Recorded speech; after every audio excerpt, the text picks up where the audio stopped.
Hi, welcome to Dice Paper Miniatures. I'm John, and this is the very first episode. These first few episodes are kind of a collection, if you will, of my journey of getting back into the hobby. So I'm really excited to be here, and I can't wait to get started.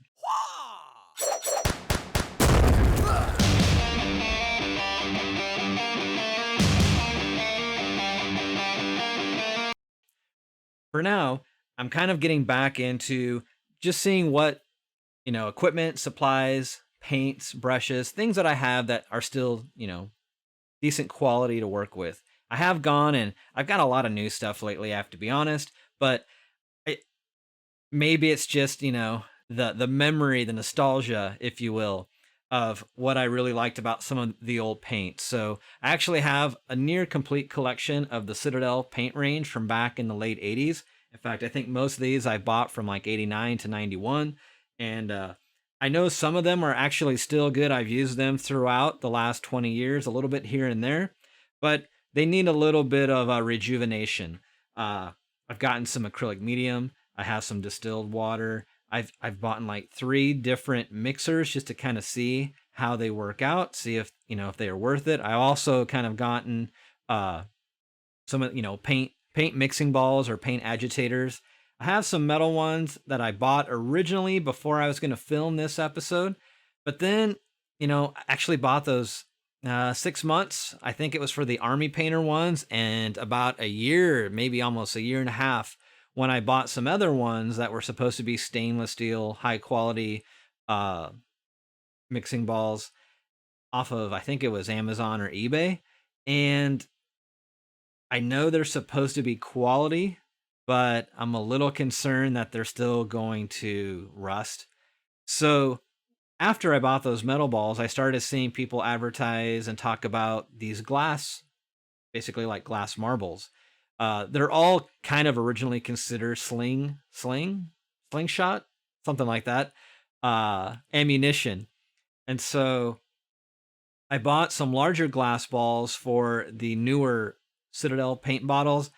I know a lot of guys are wanting to, change those over to dropper bottles, and that's cool, but maybe I will do that eventually. But I bought the larger balls for those paint pots.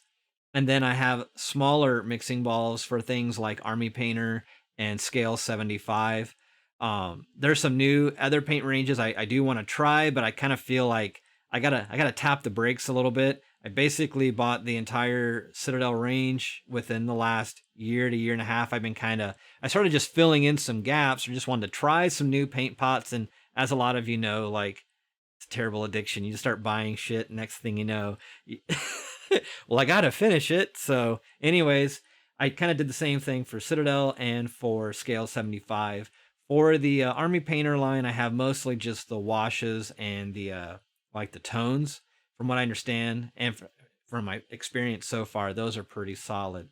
So yeah, let's go ahead and not wait any longer. I'm going to jump right in. For those of you that are curious about the old Citadel paint ranges, you can check out right here. I'll put that in a little bit later in editing, but I have a poster of the entire Citadel paint range. It's kind of comical. It has a bunch of I think it's from 1994, has a bunch of old school heavy metal painted miniatures, which I still think are awesome. Again, I'm kind of old school, and but what's funny about it is they go in and they have a mixing chart of what paints you can mix to get other paints, and I kind of feel like that would never happen now with with Citadel. They'll want to mix them for you and sell them as an entire separate line, which is fine. But that's where we were, and this is where we are now. So let's begin. All right, I'll be right back. This is the Robart hobby paint shaker. Let me go ahead and get this plugged in, and let's start shaking. All right, so I'm not gonna show every single paint pot being remixed, of course, but this is Skull White. It's a lighter, excuse me, not Skull White. I believe this is Bleached Bone. It's a lighter color, and as you can see, it's kind of separated here as I rotate this around. You can tell there's still liquid inside. Apologize for a little bit of that glare, but yeah, it's still fluid. I haven't opened this particular bottle up in probably since the late 90s. So yeah, we're just going to, I'll open it up to let's see what it looks like on the inside. Wow, it looks no different than it did 20 years ago. Crazy. So yeah, that's it's pretty interesting. I'm gonna do a little comparison. Since this pot of paint, I did buy some of the Citadel paint pots that were kind of between then and now. Let me grab one of those. 1 second. I want to say that this was the next line of paint pots that came out after this one, and I believe these are still the old names. Let's open this one up as a comparison. Let's see if I can even open it up. Yeah, I can barely open it up. Let me go ahead and use this texture tool here to kind of peel this back. It's definitely fluid. This is also, I would say, salvageable. This paint pot probably came out late 90s, or yeah, around late 90s, mid to late 90s. Maybe maybe, and the internet can correct me on this. This one may have came out as recent as probably early 2000s. But then we have this paint pot, and this was definitely, I believe, in the 2000s. I don't have a comparable color. I didn't collect too many of these. These were horrible as far as drying out rather quickly. In fact, let me go ahead and wipe this off. Yeah, that's good enough. All right, so let me go ahead and try to open this up. So it looks wet inside. Let's see.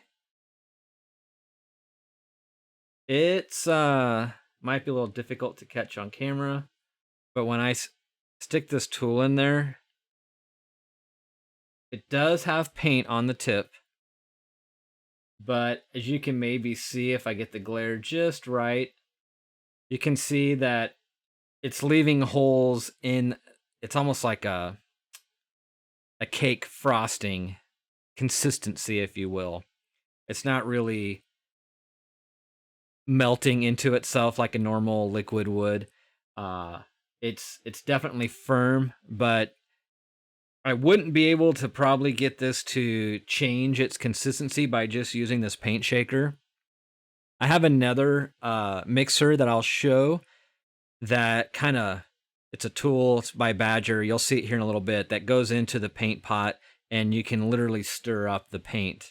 You would probably need to put a medium in here, like an acrylic medium, or like distilled water, to kind of give it some fluidity back. Maybe even some flow aid to kind of mix in there.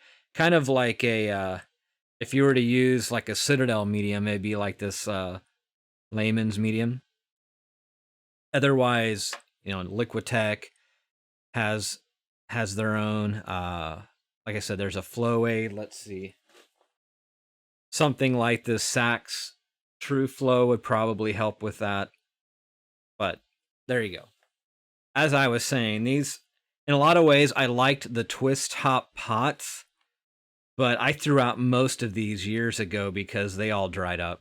Just a horrible seal. And, the volume of paint always seemed to be more in the original.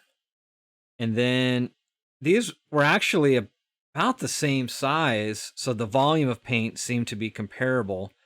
It says that it's 17.5 milliliters in that bottle, and this bottle was down to 12 milliliters. So this probably costed, well, okay, there is no price tag on this one, but this one back in the day cost $1.99 from an old, well, it's no longer called Spellbound, but it's a local game store here in my hometown. So yeah, we lost 5 milliliters and it dried out. So back to the original experiment. So a few things. Initially, I did want to use this Badger blending tool or blender tool to kind of help agitate and mix all the pigment. I still may do that on most of these, but for this example, I want to see how this works just with the paint shaker. So as you can see, it's pretty milky. Let's see what that looks like. Go ahead and put the strap there. Let's see how loud this is. I mean, I know, but some of you may not seen this yet online or have one in person. So here you go.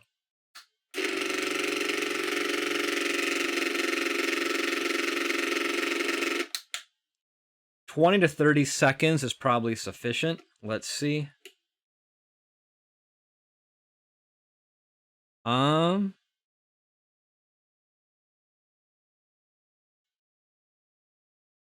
Let's go ahead and get a brush. Let's grab. Probably don't want to grab that one. Something a little bit more older. That, yeah. Let's use this synthetic brush. So move this off to the side. Here I have a dry just paint palette.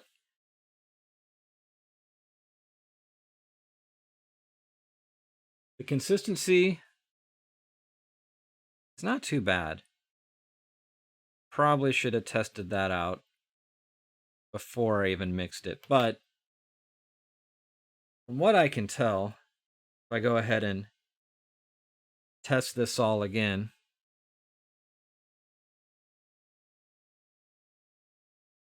the bottom of the bottle is definitely a little tacky. So I do want to probably use that blender and agitate the bottom and then shake it back up again. So I'll get right back to it. 1 second. Okay, so like I just mentioned, there's another paint mixer that can help with this Robart paint shaker, and that's this Badger paint mixer. This is interesting. This is battery operated only, at least the version I have here.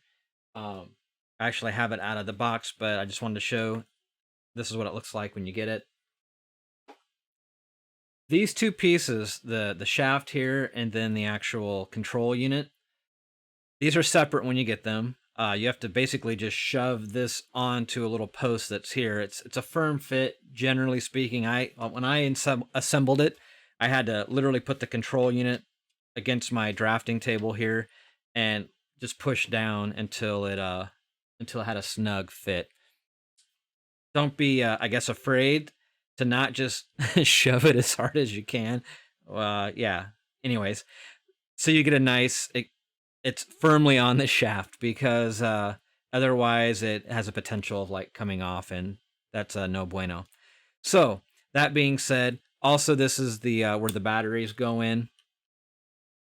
I'm gonna be honest, this is kind of flimsy, so just be careful you don't break the plastic. I don't have a lot of confidence this stuff won't break if you're not careful. So just FYI. And then another thing that to be mindful of, this is the on-off switch. For most people, that would mean once you push it all the way on, it's on, and when you push it all the way off, it's off. But as you can see, if I just, and I'll put this as a background so you can see the head of the unit spin, if you just touch this, with hardly even pushing it forward, that thing comes on.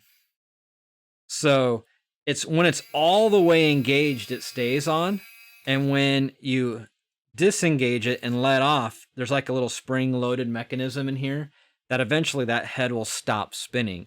But as soon as you touch it, just be mindful of that. I say that because as soon as they recommend, don't have this on when you put it in, and don't accidentally touch it until you get it all the way inside the paint pot. Once it's inside the paint pot, then you can tap it to start agitating the bottom of the paint pot to get some of that pigment to circulate through the medium. If you want to turn it on for a while and just kind of go in and out just to really mix it all up, that works too. But be cautious. It is a little tricky like when it's in this position, to turn off completely. If you're not careful, you could, spray some of that paint out. Not saying I've done that, not saying I haven't. I'm just saying be careful because it could happen. So let's go ahead and see just how well this actually works. Again, I haven't really tested this too much. In fact, this particular one, this is the first time I've used it, which is kind of the point of this type of video, is to, if you're like myself, you haven't painted in a while and you want to get back into the hobby and you wanted to see what paints you may have that are still usable and you wanted to salvage your paints, a tool like this is definitely helpful for sure. So let me open that up.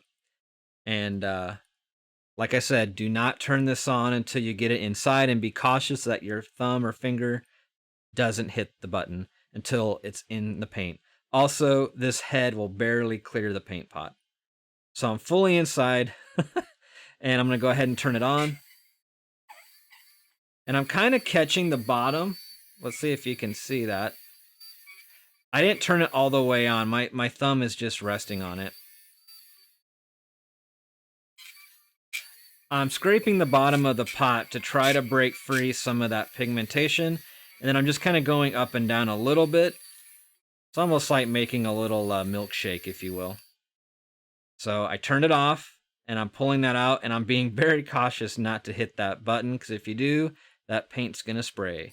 So that's definitely a downside. You just got to be careful, though. It's, it's not recommended. I think it's like recommended for 12 and up. So if you have kids and you're wanting them to help, with some of the busy work, just make sure you show them how to use this before you release them, because you're going to come back to, a mess if you're not careful. Honestly, this paint being as old as it is, see, I sprayed a little bit there. So it's amazing that the consistency of this is actually as good as it is still. But I think we're good. I think, I know my hand's kind of in the way. It's tricky, guys, to show this particular process, but let's see if that helps.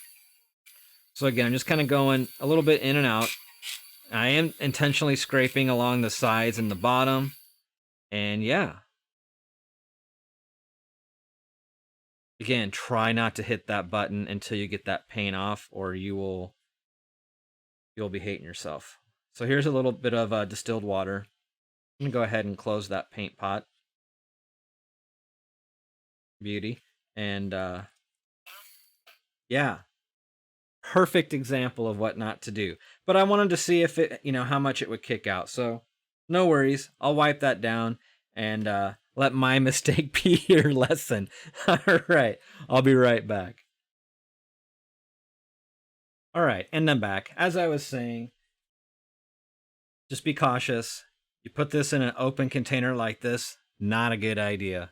I thought if I kept it a little bit more submerged, it wouldn't spray as much, but it did. So I recommend, if you want to clean this off, have a bottle similar to size like this, filled with cleaner, and that way you can submerge it inside and then wipe off the remaining residue with just a paper towel. This is, totally sufficient. Like I said, this button is touchy. Also, when you're done using this guy, just take the batteries out. So let's go ahead and see how that ultimately, what kind of consistency are we looking at, if it changed all that much. Remember, I mixed a little bit of the paint in the palette right here, and it's pretty much dried for now. It's still a little wet at the bottom there. Let's see if it's a noticeable difference in consistency. Yeah, I would say it's a little thicker, for sure. Definitely some air bubbles mixed in. Let's go ahead and see if I put it in the shaker, if that kind of reduces some of those air bubbles that were introduced by using that Badger mixer. All right, so make sure that's firmly closed. And we'll go ahead and put it in the mixer. Excuse me, the shaker.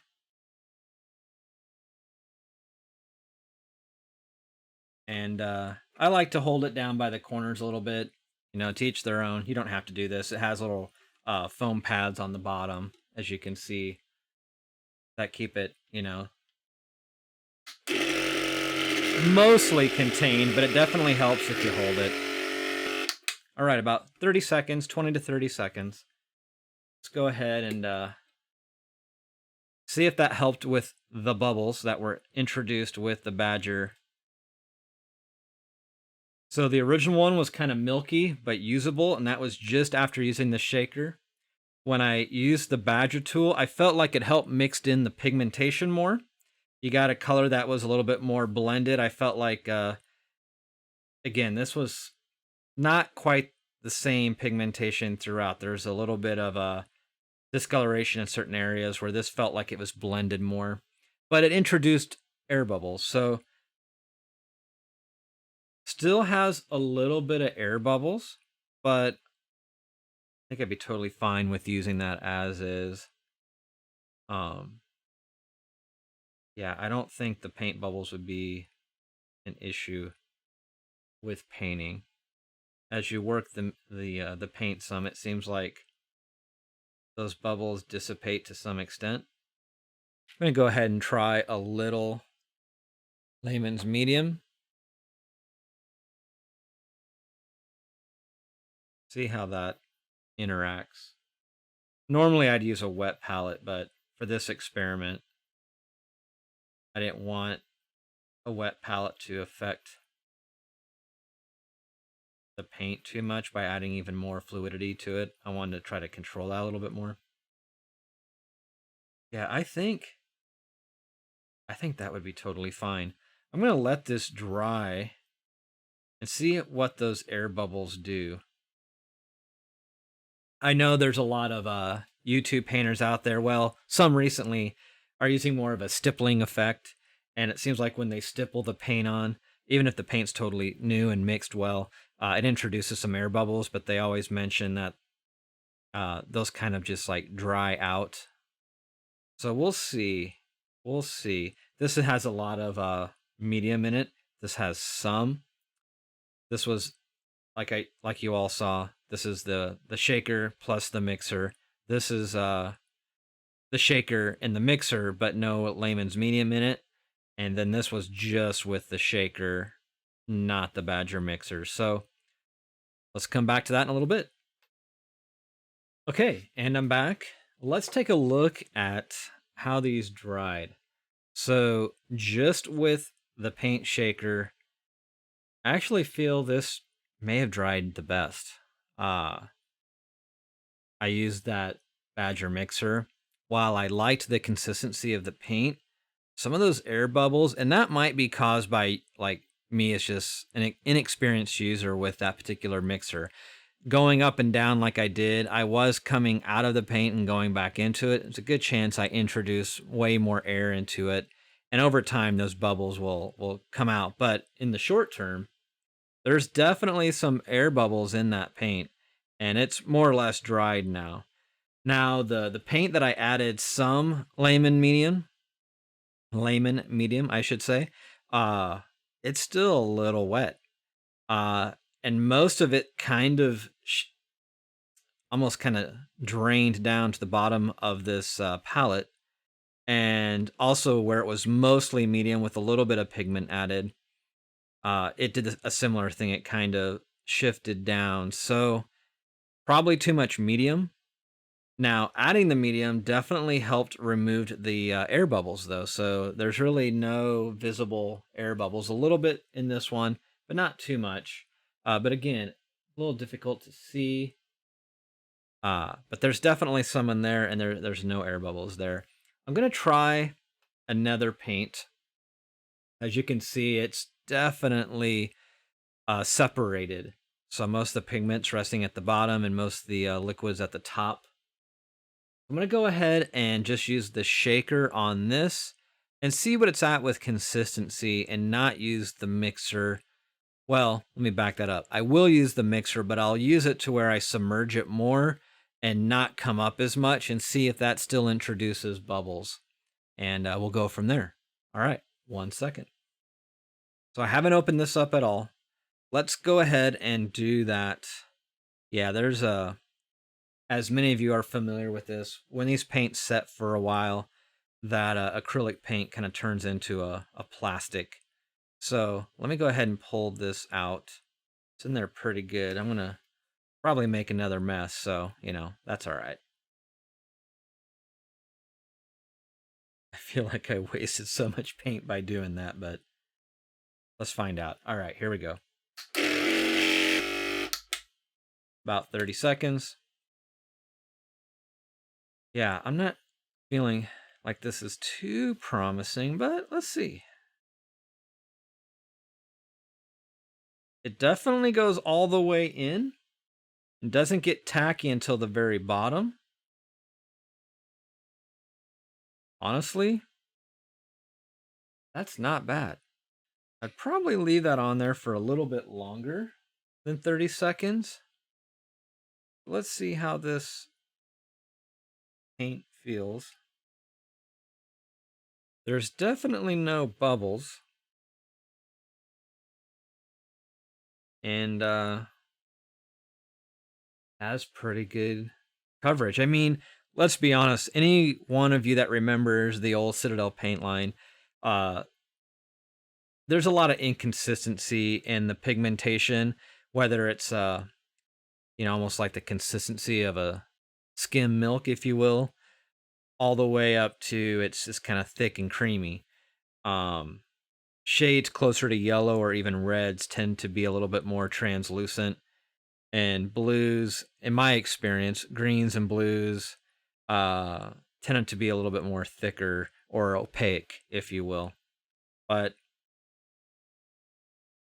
I had some white paint that was dried at the bottom of this particular part of my palette, and with this yellow over that particular white, it has pretty good coverage. Yeah, so let me go ahead and use the mixer on this paint pot, see if I introduce air bubbles still, and we'll go from there. Be right back. Okay, so let's go ahead and mix it with the Badger paint mixer. Again, touchy, very touchy. Do not engage until it's in the paint pot. Okay, so I'm in there, and I'm not coming up as high. I'm keeping it relatively close to the bottom, because I really do not want to introduce too many air bubbles. I know in time those will work their way out, but if I were painting a model right now, I wouldn't want to have to deal with that. So just being completely upfront, my initial reactions, that's kind of the whole point of this. I still think this is a great tool, but it may have some drawbacks, and you just got to be aware of those. Okay, so I'm really not coming up much. I'm mostly staying down, and I'm just barely tapping that button. All right, so taking my finger off the switch, and let's go ahead and see what that's like. I'm not going to turn it on in this particular pot, or more like a basin. And I'm just going to use this paper towel just to clean off the residue. Be mindful not to hit the switch. That's good enough for now. You guys aren't here to watch me, well, I guess you are here to watch me dry paint. So anyways, put that to the side here. Let's just see what that's like without shaking it. Trying to do apples to apple comparison here with our previous test. Yeah, there are no air bubbles really this time around. I went deep into the pot. You shouldn't do that, but I just wanted to get all the way into the stuff I was really mixing up. And this is an old synthetic brush anyway, so it's fine. Maybe a few air bubbles, but nothing like that previous one. Now, as that's dried, a lot of those air bubbles kind of have dissolved a little bit, but it kind of left a little bit of a ripply texture, which I'm not a fan of. I think if you use the mixer properly, you reduce the amount of air bubbles. And then I'm sure, like I did with these other two examples, if I were to add some medium, some layman's medium in here or some other flow improver, that would kind of help with working out those bubbles. I just put a little bit next to here, you know, 2 thin coats and all. But yeah, I mean, even though I didn't really go too high out on the, or close to the top, the surface, if you will, of that paint pot, just mixing towards the bottom, it still introduced a few more bubbles than when I, you know, just shook it with the shaker, not used the mixer. Now, I do have a third. Let me go ahead and close this up. Like I said, I know those bubbles will eventually kind of work their way out. Let me go ahead and clean off all this extra paint that's on the ferrule there. That's a rookie mistake. But again, I wanted to prove a point. I wanted to get to the paint that was clearly at the bottom of the paint pot that I mixed up well. Let me go ahead and get that all nice and clean-ish. You'll want to really clean these off later, maybe with some paint soap, which you should probably do anyways, anytime you paint. But in any event, these are cheap brushes for a reason. Like I said, I have 1/3 shaker option, and I'll come right back to that in 1 minute. All right, so as I mentioned, I had a third shaker mixer that I wanted to try, and this just showed up. So it's brand new, have not even used it. Gonna take it out of the box for the first time right now. Okay, so documentation and power supply. The mini Vortexer has been like shown on some other channels, but it's like the model, I guess you would argue, below this one. I believe it's like around a 3,000 RPM, where this is I think it's 4,500. You know, more horsepower. Nothing wrong with more horsepower. So yeah, in any event, you get a plethora of different outlet types, and I believe this is the one I need. So this is the one I believe I need here, and you know, it probably helped to look at the instructions, fellas, but I think I can figure it out for the most part. You just put those pins in there, bam. That was pretty simple. Then they give you a replaceable silicone top. So as I was saying, this is the heavier duty model from some of the ones. We'll picture it like right there in the corner, or maybe over there, of the one I'm talking about.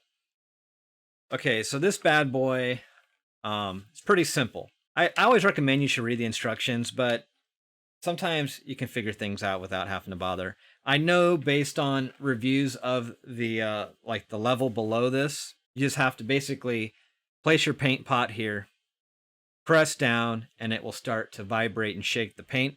Coincidentally, this is a great apples to apples comparison because this is it's not labeled, but it is the Spear Staff Brown. It's the same paint color. So I'm just going to get right into it. I know the consistency is basically the same because I haven't opened up either one of these for the same period of time. Why? I think I accidentally opened this one unintentionally, but whatever, years and years ago. Here we go. So as I understand it, you just go ahead and press on this, and it'll shake the crap out of your hand. I'll do this side. This is the weirdest feeling. But as you can see, when you press down, it just starts to boogie. And just kind of hold it as firm as you can. It will shake the crap out of your hand. Wow. I'm just going to do it for about 30 seconds like I did that one. It's much quieter. We'll just find out how it looks.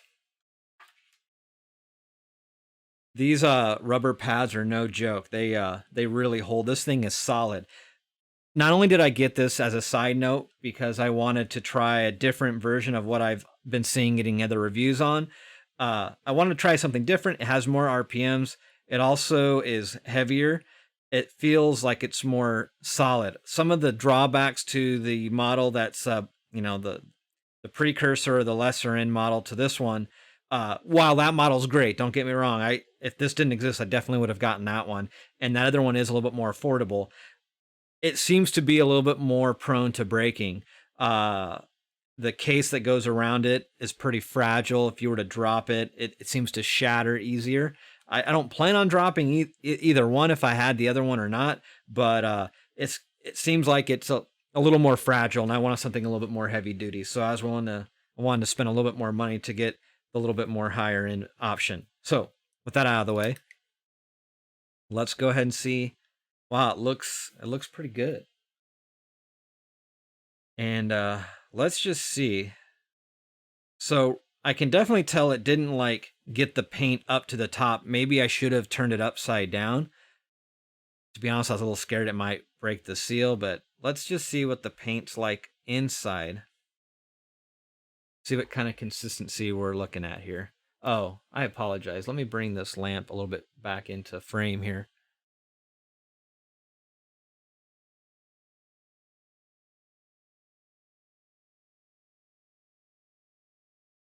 No air bubbles.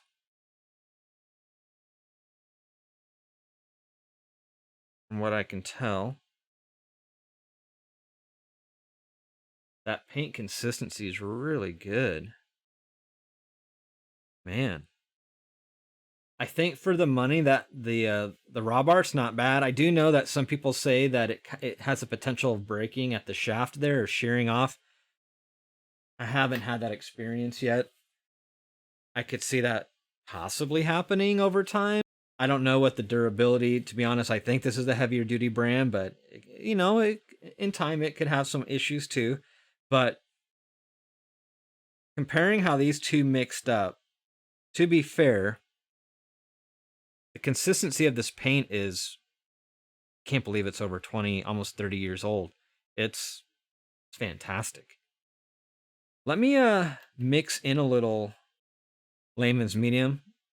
Now, pro tip if you're a super nerd, a lot of people will paint the tops just to show the color.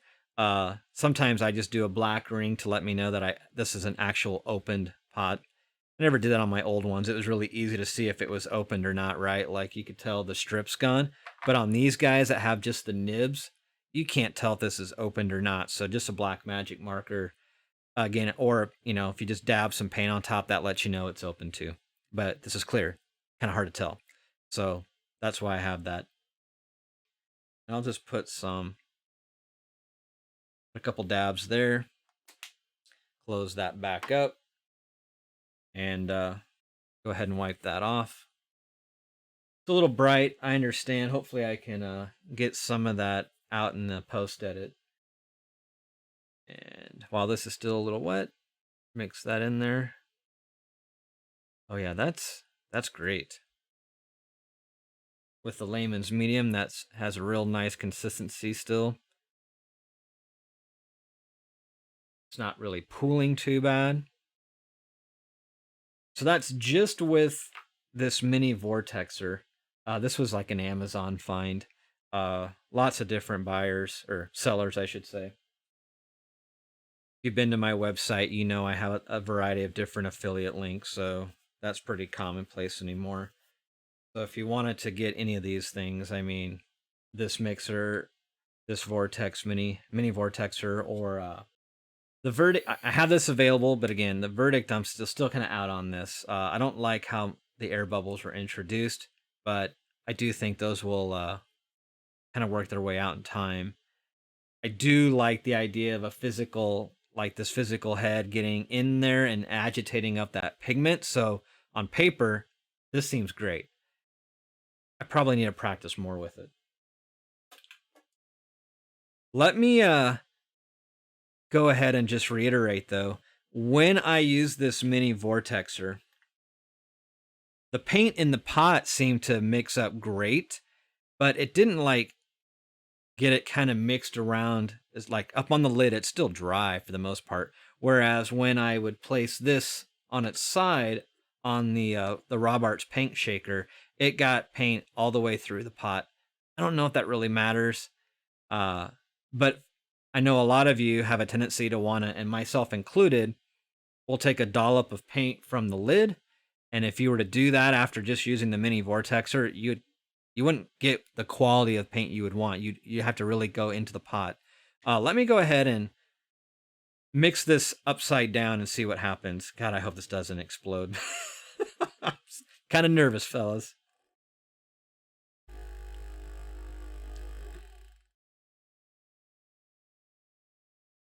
I'm holding it firm. I don't know if in the grand scheme of things that will really help if it were to like break the seal. All right, so let's see what that does. It didn't pop open. Oh yeah, so if you're accustomed to grabbing a dollop of paint from the top, let's see what that's like. Oh, that's got a nice creamy consistency. And mix in some of that layman's medium. Yeah, these old paint pots were fantastic. They're still used from coat to arms. You can still get these paints. The names are similar. I believe the formula is exactly the same. The paint pots are exactly the same. So if you wanted to get the Old Citadel Paint line, coat to arms online, you can order from there. I don't know if they're in stock with all the paints, but that's the website that has them available. Now, one of the things I haven't mentioned so far is after you mix these older paints, for example, is there a better way to take it further? Now, mixing balls seem to be kind of a thing. So let me come back here, and I have a couple different mixing ball types that you could consider if you want to add them to your paint pots. All right, so for size comparisons, I have these Army Painter. Everyone's pretty familiar with these Army Painter mixing balls. I got these from my local hobby store. The reviews I've seen online on these, I'm sure they're fine for a number of years without, discoloring or rusting your paint too bad, if at all. But for someone like myself that apparently keeps paint for 20 or 30 years, that could be a problem, but not really. I'm sure these are sufficient. They have a nice weight to them. But if you're concerned about potential pigmentation change from the metal, these I acquired online. I have the Army Painter balls here just as a size comparison. They're virtually identical. I can have links to these in my video. The problem with these, they do come from overseas. They take forever to come in. These things take I want to say 4 to 6 weeks or longer, and you get 100 per baggie. Had it registered how long 4 to 6 weeks really was in shipping, I would have probably ordered more of these. But both the Army Painter and these the metal and the glass mixing balls will work fine in the old Citadel paints. They'll work fine in the new Citadel paint pots. They'll also work good, and let me go ahead and grab one of those 1 second. The smaller mixing balls will also work great in whether you're in the Army Painter line of paint pots or the this is scale 75. So yeah, scale 75 paints. So the smaller sizes will work great in here. I don't even think I've even opened this one up yet. As many of you know, it's a little tricky, but you got to pull that nib off in order to get the agitator, the mixing ball, into the paint. That can be a little tricky to take off and on. And I believe Army Painter, if I remember right, yeah, it's similar. And that was so full it looked like it was about ready to shoot out. Now, I keep these out for comparison since they're basically identical. This stuff is called slingshot ammo. In fact, this was advertised as slingshot ammo as well. This was also online. Both of these are glass. When I purchased these, they had a size comparison up to, I believe it was like a quarter. And the scale that this looked like to the quarter, when I put these up to a quarter, it appeared similar. But these are considerably larger. So it's basically a glass marble. And just to kind of show, again, the size comparison, I'm going to go ahead and take one of these Army Painter ones out, just a little bit easier to get access to. Because I do believe this is kind of the standard, if you will. And it rolled out. Let me go ahead and get that. All right. Everything's got to be tricky. Okay, so you can see, make sure that's in focus, that the Army Painter one, this is like 2 to 3 times larger. This is not going to fit well, this glass one will not fit well into the actual opening. Yeah, it would be a tight fit. That would be a tight fit once I pop this off. It might get trapped in the shaft, if you will, of this paint pot. That being said, in your older Citadel paint pots or the new ones, this will fit perfectly. It will, there's plenty of room for that to get in there. So if you want a mixing ball, I feel that glass is better than metal. I wouldn't have any real concerns over the Army Painter ones. There are a number of other ones online that are just like no brand or no name brand mixing balls that I'd be a little concerned about. In fact, I have some other metal ones that I've kept in their baggie for over a year, and just in the bag, even though they were stainless steel, will not discolor. Maybe it's just the plastic bag they're in, but that plastic bag is all fogged out now. In fact, this is a BC Precision. I'm not super familiar if you can even get these anymore online. I've been kind of collecting all these different materials, like I said, for videos just like this.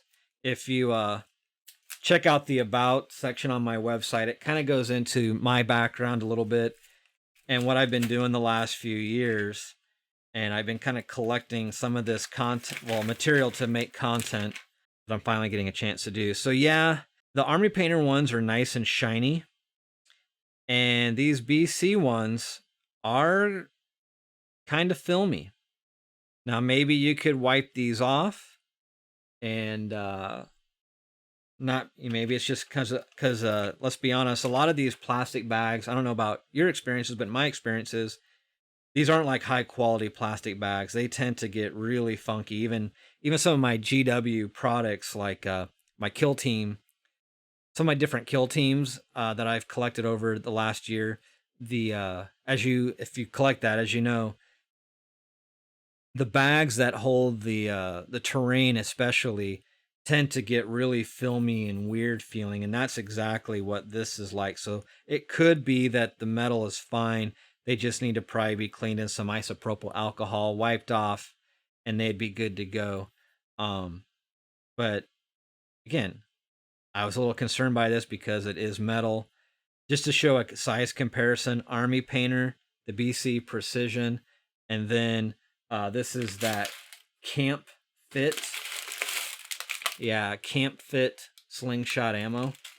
That claims it's a premium glass ball. I don't think it really matters if it's premium glass or not. It's just it's at least glass. It shouldn't discolor your paint. So there's that. All right, so how I feel about these different mixers right now, I definitely think the Paint Shaker by Robart's fine. It has the potential, from what I understand, it could break at the post at some point, but that seems to be rare. You're more likely to have these bands wear out, which is why I got replacement bands. And then, as I said, this seems awesome. But I don't know what the durability will be like, but it does mix at a higher RPM than some of the other mini Vortexer models that you can see in different reviews on YouTube. All right, guys, so we're back. Just going to go ahead and move those out of the way. And we'll move this camera out of the way. Perfect. So like I was saying, you can use the glass balls. You can use the metal balls. For me personally, I think the Army Painter and those BC Precision bearing balls, I think they're both stainless steel, of course. I think those are fine for newer paints, especially if you know you're, going to be going through the paint quickly. If you're painting armies and you just want something that helps mix things up faster, those mixing balls will be fine, and you'll be going through those paints probably way before you ever have to worry about those metal balls rusting. Um, I have seen myself online some different tests where they've done some salt mixtures just to see. The army painters seem to be good. I can't speak specifically to how well the BC Precision ones. And again, I got those on, I believe it was eBay about a year ago. You might not be able to find those, or Amazon about a year ago. These, on the other hand, the glass ones, the slingshot ammo, the camp fits, those are the ones I really want to use for some of the older paints, like the GW paint pots. They have a bigger opening, so those bigger glass bearings, if you will, the slingshot ammo, those will fit in there just fine. And I don't want to push my luck any further. I mean, granted, these have survived 20, 30 years. The pigment seems to be fine, but I don't want to introduce anything that would accelerate any kind of change in their pigmentation. So I think for me personally, the glass are going to be used for the older paints, the older Citadel paints. You could use them for newer paints if you think they're like a paint you won't use very often. So you want to have an agitator or mixing ball in there, but you don't want it to discolor it over time. I think the glass is better for that. If it's in a paint you're going to go through quickly, just throw a metal one in there, whether it's the small one. The small one definitely will fit inside like the scale 75 paints just fine, or the army painter.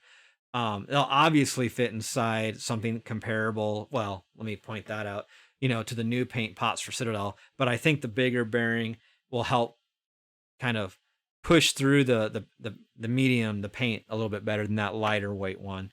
But again, that's your call. I do think the smaller army painter one is probably more less corrosive than I just can't say for sure about the BC Precision, but I'll try it and see what happens. So again, older paints, I tend to go with the glass. The newer paints, I'll probably go with the metal, unless it's a newer specialty paint that I know I won't get through quickly. I'll probably use a glass one for that. And as far as the mixers go, again, I think that Robart paint shaker, it's proven. It's fine. It's good enough, especially for the price. It's fine. But I do like this, this mini Vortexer is pretty awesome. Only time will tell to see how durable it is, though. And so this is kind of, like I said, a journey with getting back into the hobby. I'm going to go through all these paints that I have here, get those shaken up, and then I'll probably try to use a lot of my old paints first as I can, and then just kind of work those out. And then over time, I'll be transitioning in the newer paints. That's the plan anyways. We'll see how it goes. Until the next video, thanks so much for joining me today. I hope you found some of this information helpful and informative, and I'll see you in the next episode. Take care, everyone. Be safe. Have a great day. Bye-bye.